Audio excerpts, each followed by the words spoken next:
I have an icon in my office, and the icon, and you have seen it, very popular icon, is three angels sitting around a table. The three angels look alike, but they're facing the one in the middle.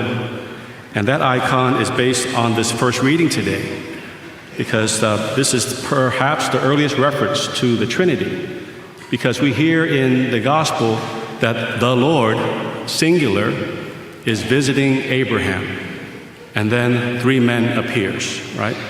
And so these three men, angels, perhaps God in three persons, and Abraham not knowing who they are, but very gracious nonetheless. He says, Lord, do me a favor. Let me serve you, right? With food and water. And so I just noticed that it was more than just food and water that Abraham wants to give to these three visitors. He runs and he tells Sarah to get the choice steer and milk and curd. So it's not just food and water. Very gracious to them. Attends to them while they're eating. Waits on them. Then in exchange, these three visitors is promising Abraham something that he's been waiting for, right? The promise of God that he will have a son. Keep in mind that Abraham is about 100 years old now and Sarah is barren. There's no way that this fulfillment can come, to life, be real, but here they are giving Abraham this blessing that he cannot even imagine, right? The small effort that Abraham puts forth in return is such a great blessing. Perhaps we can grasp a couple of things from just this first reading, is that be aware or be conscious of how we're serving, right? Sometimes we ignore folks passing by our lives unaware, right? But here, Abraham's unaware who he's serving, and yet in that service, he's blessed with his inheritance, right? His son. Sometimes we do serve strangers, and these strangers may be angels unaware. Perhaps it is God passing through our midst. I always imagine, trying to help someone, perhaps not seeing them ever again, and there's no way that they'll pay me back. But I imagine that person that I may have helped will get to heaven before me. And this person is standing behind Jesus, tapping his shoulder and saying, see that guy right there? He helped me when I was down. Not just one person, but perhaps a number of people who are witnesses on my behalf, who I've helped throughout my life. They are my witnesses. So I imagine that whenever we're entertaining guests or strangers or trying to help those who are in need, right?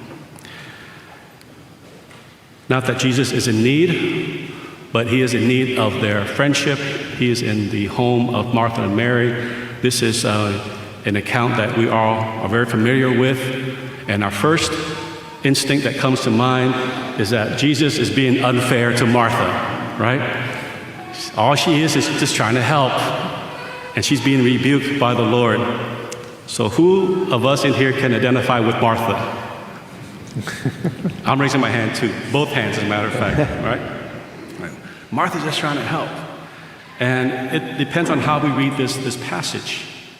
And the passage, yes, there is Mary, contemplating or taking in the words of Jesus, and he says that is the better portion, and somehow he is rebuking Martha for her activity.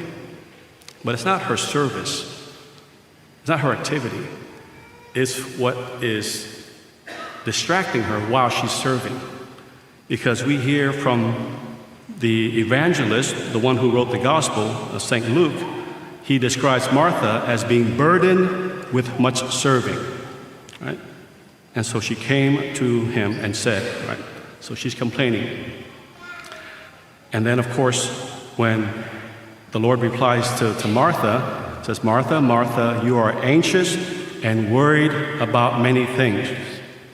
So already there's the key in how we can read this passage, that she's anxious, she's worried about many things, and that she's burdened. The word in Greek for being burdened or distracted is pulling away. She's being pulled away from what is present, the situation. She's distracted.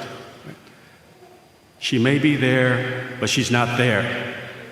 Her mind is occupied with something else, perhaps fixing that perfect meal for the Lord. Right? We can see Martha, if she had a cell phone, she'd be the one with a cell phone in front of her on YouTube trying to find that perfect recipe to serve the Lord, right? Says, here's Jesus, the teacher, the master, miracle worker. I want to find that perfect dish for the Lord. And she's on YouTube and it's like, I don't have this spice. I don't have this ingredient. I got to get Mary to help me. She runs after Mary. Says, Mary, you need to get up and you need to help me out. She's occupied, she's distracted with the servant. It's taking her away from what is really present. Do we know anybody like that? They are there, but they're not present, if you will, right? And so I picked up another thing here, is that she actually came to the Lord, and the word to come to the Lord here is translated in a very kind way, if you were to do this, because the translation in Greek is that she stood over the Lord. She came over the Lord, stood over him. You can imagine her hands being like this, her hands on her side, telling the Lord what to do and telling Mary what to do. That she wants to be in control. Her distraction could be activity. We're overactive in certain things. Perhaps she's serving the sense that she needs to be in control of the situation. She's telling God what to do and now Mary what to do. And the other side, we have Mary, who's actually trying to take in what Jesus has to say. And the way I look at it, they're both serving. Jesus is serving his words of life. As Deuteronomy says, and as Jesus replies to his tempter, man shall not live on bread alone, but from every word that proceeds from God's mouth. So God is speaking. Right? And Mary has chosen the better portion, and it will not be taken from her. I have a sister that lives in Clear Lake. I see her maybe 3-4 times a year on the major holidays, and she loves to cook. And she cooks very good Vietnamese food. And so I look forward to getting over there and, having some of that cooking. But then what happens is when we gather, she's in the kitchen trying to prepare that Vietnamese food for her brother, which well intended, and I love it, She brings it out, places, and then guess where she goes? Back to the kitchen. Perhaps the next meal, or perhaps cleaning, or perhaps, putting things together, whatever it may be. But I can be there an hour and a half, and I haven't spent 1 minute with her yet. So what is the trade-off there? Did I get the meal? Yes, which is fine, which is wonderful. I could have gone to Bel Air and got the same meal. That's true, right? But then I'm there because I want to be with my sister. I only see her 3-4 months, at a time. And here I am. It's like, well, I didn't spend any time with my sister at all. God loved her, well intended. But then we just didn't have that presence, that communion. And how we live our lives sometimes is that we're not present to those around us oftentimes. We're distracted by a million things. We wake up and 20 things are already going through our minds. Gotta make the coffee. Gotta get the kids dressed. Gotta make breakfast. Gotta beat traffic. And work is waiting for me. and we're just racing. Our minds are racing already. And there's no time at all sitting at the feet of Jesus. That's prayer. That's offering our day.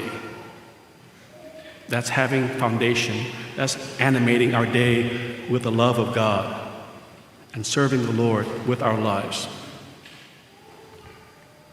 And we can go through the whole day, and our next reasoning is, well, I'm too busy now to pray because I'm at work. And then by the nighttime hits, I'm too tired to pray. Next thing you know, the day has passed, and I haven't prayed at all. Days can go by, weeks can go by. Next thing you know, what was that Mass this past Sunday that I missed? Right? It happens. So the priority for us as sons and daughters of God is you got to put God first at some point in the day. Sit at the feet of Jesus, learning his ways and his will, so that all of our activity can be animated by God's will. Right? It gives us, matter of fact, more encouragement and more energy. I found that out. When I pray more, I do more. It works that way. There is this is Saint Francis de Sales, I think. He says that you have to pray at least 30 minutes a day, minimum. Put in 30 minutes. And when you're really busy, put in an hour. Because the more activity that we have, the more we need God to be our foundation. May God bless us and keep us always in his care. Amen.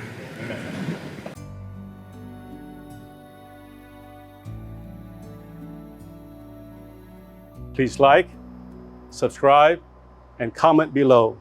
God bless you.